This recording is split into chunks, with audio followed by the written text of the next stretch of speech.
Deputado Bruno, que ora preside a sessão, deputadas, deputados aqui no plenário, aos servidores aqui da casa, meu muito boa tarde, aqueles que nos veem e ouvem agora de suas casas pela TV Assembleia.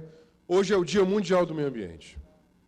Eu não poderia, o tema já foi tratado aqui pela semana, eu não poderia deixar de me pronunciar sobre aquela que talvez seja uma das maiores crises do nosso tempo no planeta, que é a crise ambiental. É a crise que afeta a todos e a todas no planeta. Eu vou começar dando os exemplos sobre a gravidade da crise ambiental para entendermos como é estratégico tratar desta crise. Os seres humanos são natureza. Sem natureza, não há humanidade. E a humanidade faz parte da natureza. Hoje, o estado da Califórnia, o estado mais rico dos Estados Unidos, ou o estado de São Paulo, e o semiárido nordestino se colocam num patamar muito próximo, que é o da crise da água. A Índia já contabiliza 2.500 mortes de hipertermia por causa da sua grande onda de calor. Ao mesmo tempo, o número de pacientes de neoplasia, de cânceres, nos sistemas públicos de saúde no mundo, aumenta avassaladoramente em razão da ingestão de alimentos contaminados. Aqui, no estado do Paraná, no Brasil, a Fiocruz, ela já contabiliza que para cada dólar gasto com um agrotóxico na produção de alimentos, gasta-se 1,5 dólar para o tratamento de intoxicações agudas. Portanto, gasta muito mais do que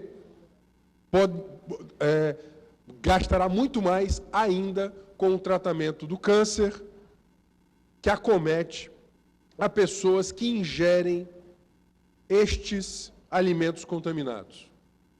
Os cientistas, e é muito importante que a política ouça a ciência, não há ciência neutra. E há uma ciência absolutamente engajada, inclusive aqui no estado do Ceará, professores e professoras das nossas universidades, professor Alexandre Costa, por exemplo, que é um cientista do clima, participante do painel brasileiro de mudanças climáticas, que contribui com o IPCC, o painel internacional de mudanças climáticas, tem nos alertado, o fez aqui, daquela tribuna, nessa semana, no dia 3 de junho, e disse: o degelo das calotas polares, em razão do aumento da concentração de dióxido de carbono na atmosfera, é tão grande que pode, inclusive, desestabilizar por completo o sistema climático. A atmosfera nos permite vida. Mas... Deputado, quando possível, uma parte. Ok. Deputado Renato Rosendo, quando possível. Eu Deputado, vi. na realidade, não é uma parte, é uma solicitação para o senhor explicar. Posso fazer agora a pergunta? Pois não. Eu fiquei muito impressionada e gostaria que o senhor esclarecesse para a população, já é outra voz e mais uma voz, a respeito do pré-sal, deputado. Ok. Essa coisa que influenciou a alguma. todos nós, dizendo que é uma coisa boa para a educação, é bom para todo mundo, e quando o nosso querido Alexandre Costa explicou aqui também, eu gostaria que Vossa Excelência não esquecesse de pautar essa parte no vosso pronunciamento. Isso, na verdade, o que eu queria, deputada, é falar da crise da água, da crise hoje da produção alimentar e das mudanças climáticas. Porque na ecologia se utiliza uma expressão teia da vida. Tudo está ligado com tudo. Ou seja, se você corta a floresta, você não tem água. Se você não tem água, você gera uma crise sobre várias formas de vida. Se você contamina o solo e o ambiente, você se contamina também, bate na saúde pública. Então, tudo está ligado a tudo. Se o sistema climático, na sua delicada organização, ele nos permite viver com um determinado número, né, de partes por milhão de dióxido de carbono, e os seres humanos, por causa da revolução industrial, vão colocando na atmosfera mais e mais gases do efeito estufa, você aumenta essa concentração, você superaquece a atmosfera. Uma atmosfera aquecida, ela é como um grande balde. Ela demora mais a encher, portanto, haverá secas mais extremas em várias partes do planeta. É o que está acontecendo, por exemplo, na América do Sul. Hoje essa crise hídrica não é mais falta d'água, não é mais uma coisa de nordestino. Hoje nós encontramos, veja só, deputada, o Exército Brasileiro está, inclusive nos sites, aí, o Exército Brasileiro já está fazendo exercícios de defesa em volta dos mananciais gerenciados pela Sabesp, temendo convulsões sociais por falta d'água em São Paulo. Essa informação não é minha, não, a informação é pública. A informação é pública, está aí na internet. Ou seja, já há, inclusive, previsão de convulsão. E a senhora me pergunta, o que isso tem a ver com o carbono do pré-sal? Essa delicada organização do clima, ela se mantém assim, mas ela é alterada no século XX por causa do nosso modelo de vida, que está baseado na queima de combustíveis fósseis. Carbono do petróleo, do carvão mineral, por causa da motorização individual. Veja só, hoje as cidades brasileiras estão entupidas de carro, e aí geram vários problemas. É um problema de mobilidade, é um problema de saúde pública, porque isso causa muitos acidentes, é um problema ambiental, porque você está tornando as cidades irrespiráveis, e gera um quarto problema, que é um problema climático. Você pega uma molécula de carbono, que está ali há milhões de anos, aí você extrai essa molécula e você queima aqui em cima, na superfície da atmosfera. Ela vai, obviamente, superaquecer. Vou dar um dado para a senhora. Caso a concentração de moléculas de dióxido de carbono chegue a 450 partes por milhão, é possível que haja um degelo tal das calotas polares que o sistema climático ele se desestabilizará por completo. Vejam só, nós estamos discutindo, portanto, a sobrevivência humana sobre a Terra. E isso tem a ver com todo mundo. Lamentavelmente, no Brasil, esta sensibilidade ainda não existe por parte dos nossos gestores. É necessário, sobretudo, contrapor um sistema produtivista, consumista, destrutivo, com um outro sistema, um outro modelo de ver as coisas. E só quem pode fazer isso são as gerações vivas. As gerações futuras, elas não podem fazer isso. Nós é que temos que fazer isso por elas. Porque se as gerações do presente não cuidarem da natureza, da vida sobre a Terra, as gerações futuras, elas padecerão. Padecerão de fome, de secas, de eventos extremos, de problemas de contaminação. Os sistemas públicos de saúde, eles estão hoje abarrotados de problemas, ambientais. Hoje, a senhora mesma aqui levantou a questão do saneamento. Vou trazer agora aqui, mais para perto de nós, a questão do saneamento. Veja, um estado que não tem água e que não tem saneamento básico, a água pouca que tem está sendo, obviamente, contaminada. Se 2/3 da população não tem esgoto, e esses 2/3 da população são vítimas da falta de esgoto e que, portanto, vão bater no SUS. Quando eu vejo aqui os deputados falando, às vezes, da saúde pública, eu sempre sinto falta de uma análise um pouco mais estrutural dessa situação da saúde pública. O saneamento, a questão da mobilidade. Os países que apostaram numa mobilidade pública, sustentável, ecológica, por exemplo, eles, obviamente, gastam muito menos nos seus sistemas públicos de saúde por causa dos acidentes ou por causa das infecções respiratórias. Vamos chegar mais perto agora. Você vai para o PECEM. O que está acontecendo no PECEM em nome do crescimento? Atraíram-se empreendimentos movidos a carvão mineral. O deputado Roberto Mesquita sabe disso. É combustível do século XIX. Século XIX se queimava carvão mineral. Por que está se queimando carvão mineral aqui no Ceará e os outros países estão abandonando essa matriz energética? Será que os outros países estão errados e nós estamos certos? Será que os países mais democráticos, mais justos, que cuidam com gestões públicas mais complexas, eles estão abandonando essa matriz energética e nós estamos assumindo essa matriz energética? A termoelétrica do PECEM consome água suficiente para abastecer 6% da população do Ceará, 1.000 litros de água por segundo. O senhor governador esteve aqui e falou, inclusive em tom de regozijo, que a siderúrgica do PECEM irá iniciar suas operações ou no final desse ano ou no início do próximo. São mais 1.500, entre 1.000 e 1.500 litros de água por segundo, e mais carvão mineral. A população do PECEM, sem o carvão estar queimado, já sofre com a esteira em cima das dunas, que vai despejando pó de carvão sobre as pessoas. Eu recebi moradores do PECEM aqui.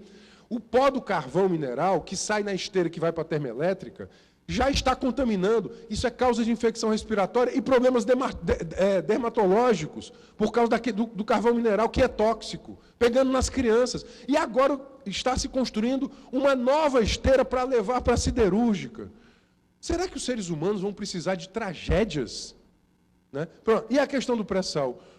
Quando você tira o petróleo do pré-sal e queima aqui em cima, você está dando mais, você está incentivando mais as mudanças climáticas. Você está alterando mais e mais a atmosfera. É por isso que o mundo pensa hoje uma nova matriz energética para se movimentar, de mobilidade, para produzir o seu conforto. Portanto, deputados e deputadas, eu só queria, já que o tempo é exíguo, eu queria dizer, eu não poderia deixar de falar do Dia do Meio Ambiente e dizer que nós temos uma agenda prática. Nós temos uma agenda prática. Né? Aqui no Ceará, primeira coisa, nós temos que desprivatizar a água. Por que falta água para uns e não falta água para outros?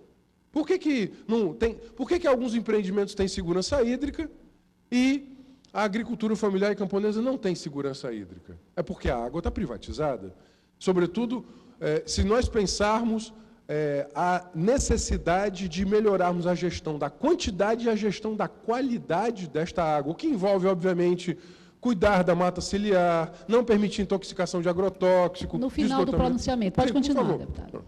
Segunda questão emergencial, a da matriz energética. Né? Nós temos um potencial de energia solar gigantesco. Gigantesco. É absurdo pensar num estado que tem o sol 365 dias no ano, 365 dias no ano, e ele ainda explorar tão pouco a energia solar. E o pior, quando a gente analisa os dados, nós vamos ver o seguinte, que nós estamos dando uma contribuição para a mudança climática, ampliando as emissões de gases do efeito estufa. Terceiro, combater o uso indiscriminado dos agroquímicos e agrotóxicos. Não é possível que nós estejamos com alguns territórios no Ceará, como o Vale do Jaguaribe, por exemplo, em especial a Chapada do Apodi, ou o Cariri cearense, com taxas elevadíssimas de câncer, leucemia, pela utilização de agrotóxicos. A pesquisa de um hematologista do Hemosce revela que de 100% de trabalhadores rurais pesquisados, deputado Leonardo, 25 já tinham alterações cromossômicas. Eu não sou médico, Vossa Excelência é. Aqui, inclusive, hoje estamos com vários médicos no plenário. Predispõe ao câncer, né? Veja só, a alteração cromossômica é o primeiro passo para o desenvolvimento de um câncer. Portanto, o tema é urgente e merece a nossa atenção. Queria ouvir aqui a deputada doutora Silvana, deputado Leonardo Pinheiro e deputado Roberto Mesquita, e ao final dizer que queria distribuir essa nossa singela publicação do PSOL, que hoje faz o seu encontro ecossocialista, com artigos sobre saneamento. É uma outra visão sobre a crise hídrica. Nós temos que, sobretudo, o primeiro passo na questão ambiental é desenvolver sensibilidade e conhecimento. A informação é uma arma fundamental contra a destruição. Deputada doutora Silvana, deputado Leonardo, deputado Roberto. Serei bem breve, deputado. A mesa disponibilizará mais 2 minutos para os apartes, deputado Renato Rodrigues. Serei bem breve, deputado. Eu quero parabenizar Vossa Excelência, fiquei até aqui tentando ver se a gente conseguia um tempo a mais para Vossa Excelência, vista a importância do assunto, deputado Renato Rosendo. E publicizar, que foi, eu disse inclusive para o professor Alexandre Costa, que o que é a nossa sessão solene, com aquela palestra dele, me fez crescer como pessoa. Até para entender, deputado, que quando se falava em pré-sal, aí o pré-sal é a melhor coisa do mundo, e vai financiar a educação. Minha gente, eu saí daquela palestra, deputado Renato Rosendo, com a plena clareza que o que nós, seres humanos, estamos fazendo é destruindo mesmo, provocando tufões, provocando catástrofes ambientais, quando a gente pode ter um modelo mais limpo, um modelo mais seguro para a nossa geração e para gerações futuras, como a energia solar, que é uma energia limpa, que foi esclarecida aqui tão bem do grande professor Alexandre Costa. Era só isso para poder ouvir os outros deputados. Muito obrigada, deputado Renato Rosendo. Eu lhe agradeço, deputado. E, só corroborando, a luta hoje, essa questão da luta dos combustíveis fósseis, do petróleo, ela é muito assemelhada à luta que já foi feita nos anos 70, 90, contra a indústria do tabagismo, a indústria do fumo. A indústria do fumo, antigamente, havia propaganda dizendo que fumar cigarros era bom para a asma. Isso nos anos 70, aqui no Brasil. No Brasil, hoje nós temos... Fora a beleza, o charme. Isso, era o charme. Hoje caiu. Por quê? Foi uma luta muito grande para convencer a sociedade, mas, sobretudo, para combater o lobby das indústrias, o lobby grande das grandes indústrias. Hoje nós temos que repetir esse combate para dizer para as pessoas que os combustíveis fósseis eles estão destruindo o planeta. Deputado Leonardo, depois deputado Roberto. Deputado Rosendo, tendo em vista a importância do tema, vou dar mais 3 minutos para Vossa Excelência e, com permissão de Vossa Excelência, registrar a presença aqui na casa de 2 ex-presidentes da Câmara de Nova Russas, vereadora Socorrinha Holanda, vereadora Emília Diogo, do PDT e do PMDB, respectivamente.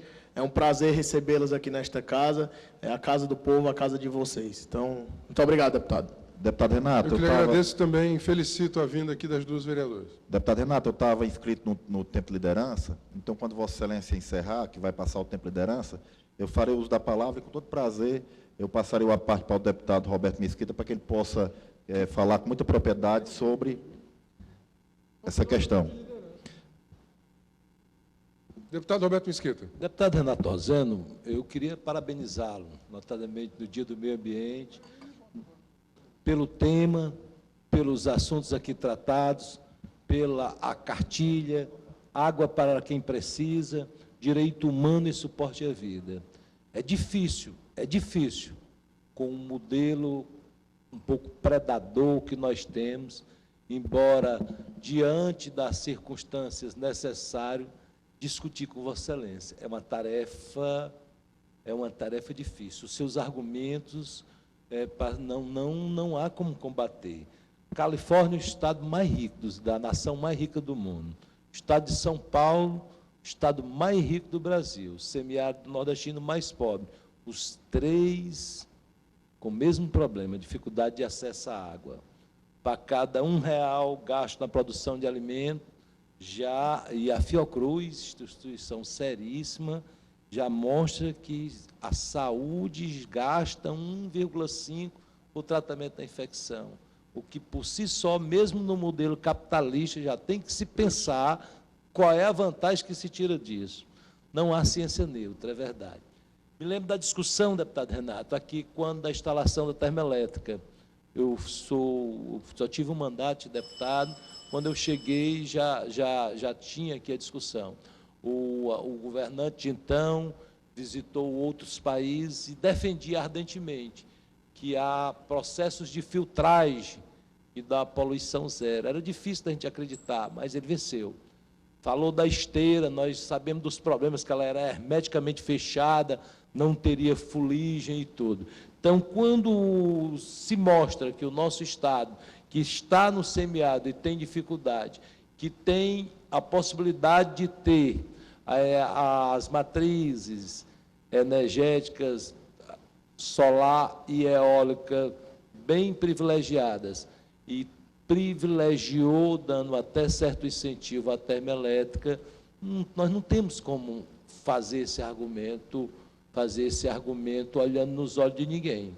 Eu acho que nós poderíamos ter escolhido opção diferente. Com relação... Deputado Roberto, com a permissão de Vossa Excelência, o deputado Renato Rosendo está inscrito no tempo de liderança, e não havendo mais oradores inscritos segundo o expediente, declaro que passamos ao tempo de liderança e convocamos mais 10 minutos ao deputado Renato Rosendo, dando seguimento ao tema. Deputado, Lhe agradeço, presidente. Se o senhor, Vossa Excelência, ainda me permite. Sim, com certeza. Os tópicos que o senhor aborda, cada um deles por si só daria para tomar um expediente. As gerações vivas são as responsáveis. De fato, somos. A questão do aumento dos gases que provocam o efeito estufa jogado na atmosfera. Essa é uma outra realidade que vivemos. Embora a comunidade cientista, ela hoje discute, dado a falta de certezas,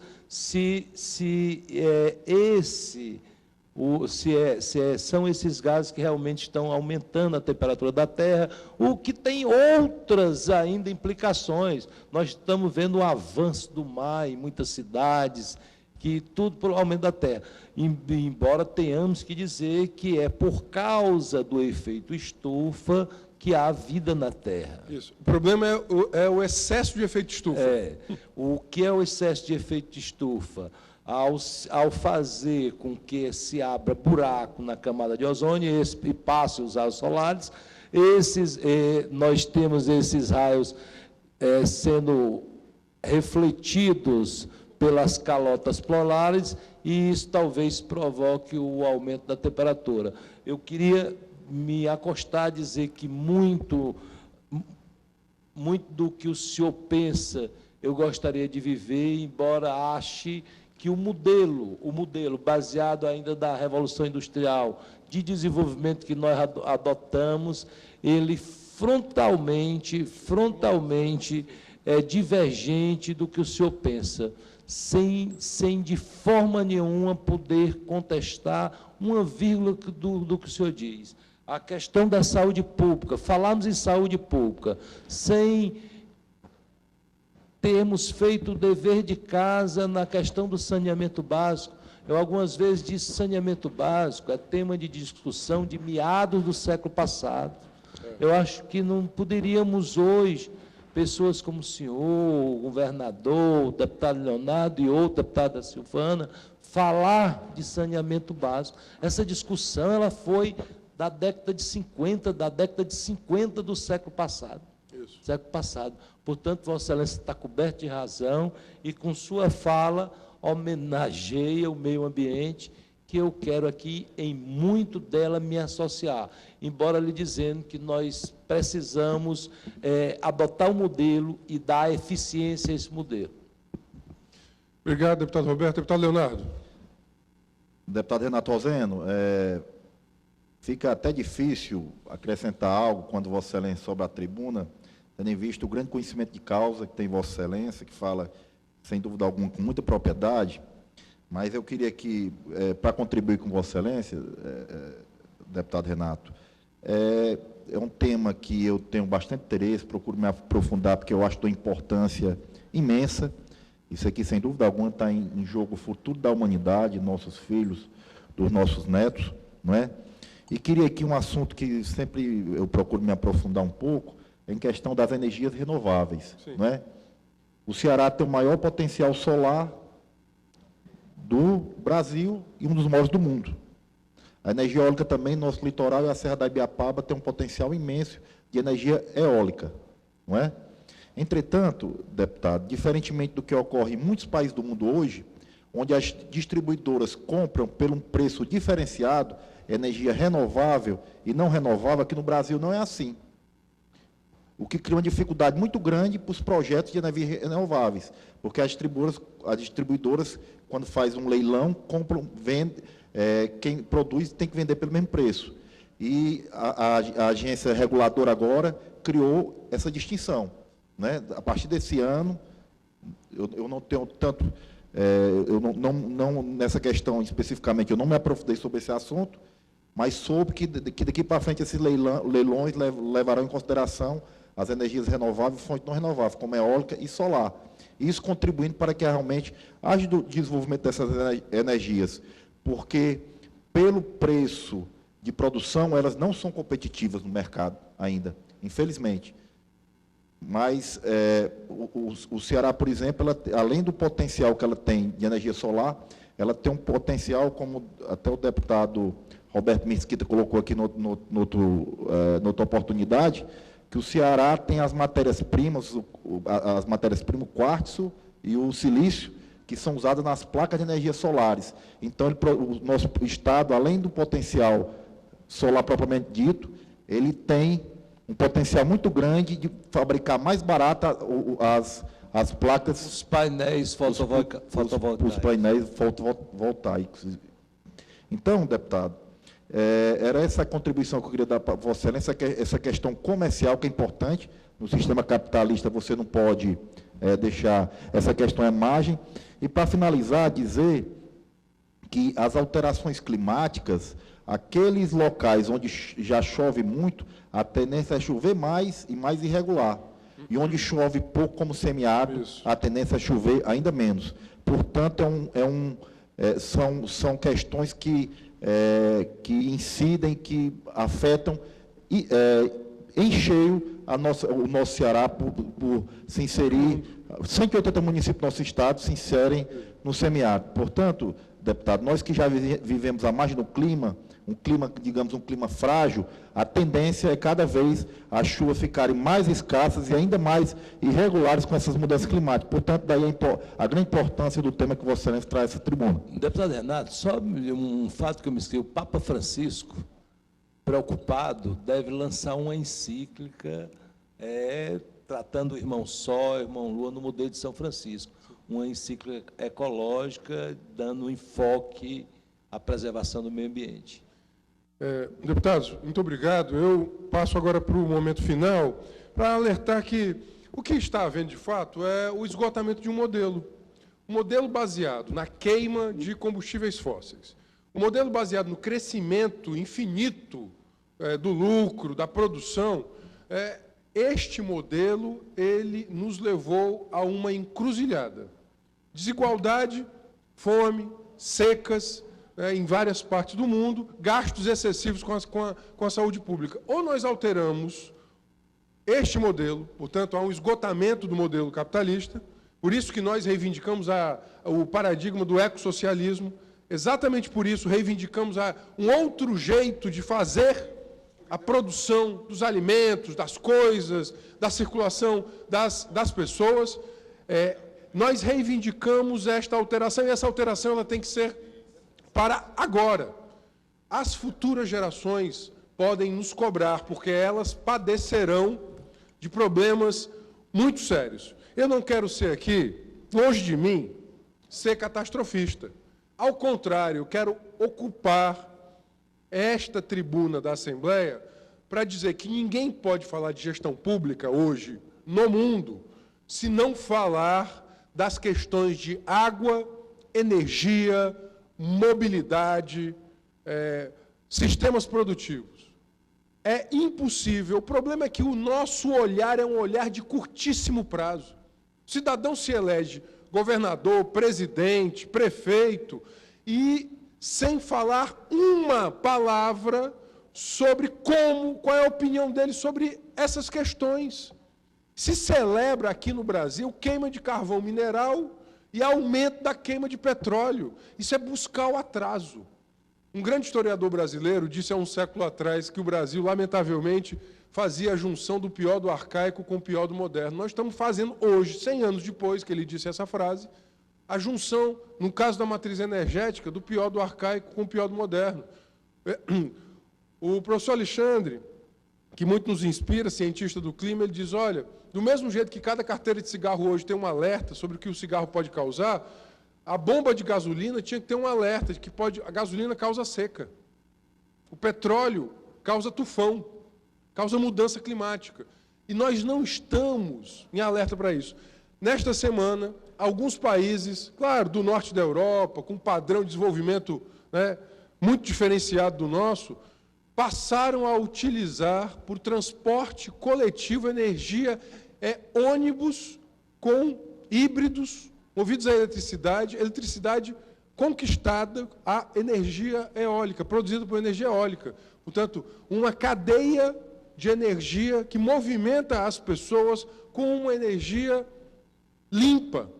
E nós aqui ainda motorizando individualmente as pessoas que depois vão bater lá no IJF. Portanto, um problema com tanto sol e com tanto vento.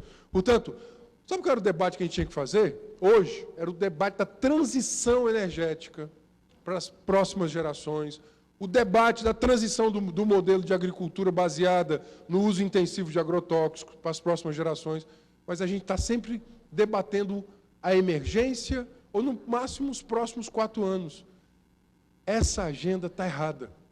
Essa agenda está errada. Quem quer de fato defender o interesse público deve fazer o debate para as próximas gerações. E, de fato, há 2 paradigmas em guerra. O do velho, lá do século XIX, do capitalismo industrial, que achava que o crescimento era infinito, e aí eu recomendo aqueles e aquelas que estão interessados no tema, que se aproximem da crítica a essa lógica do crescimento infinito. Existem vários cientistas falando que alguns territórios do planeta precisam decrescer. Claro, nós aqui no Ceará, nós precisamos crescer.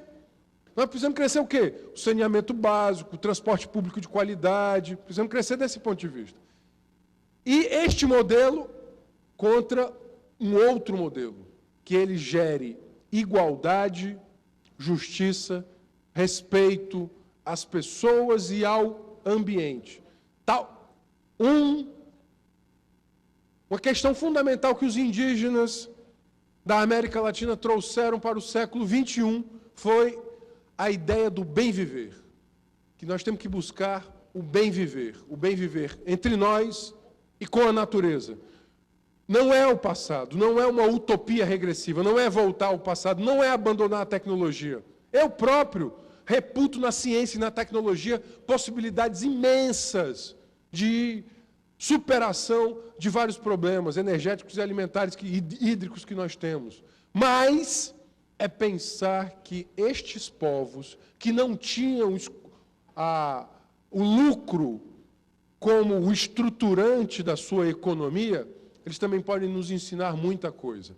Muita coisa. Nós temos que aprender com outros saberes, nós temos que aprender com saberes anteriores a nós. O moderno, a modernidade, o futuro, não é desprezar necessariamente os saberes do passado, mas é como é que nós podemos, inclusive, conjugá-los para um outro modelo tecnológico de produção.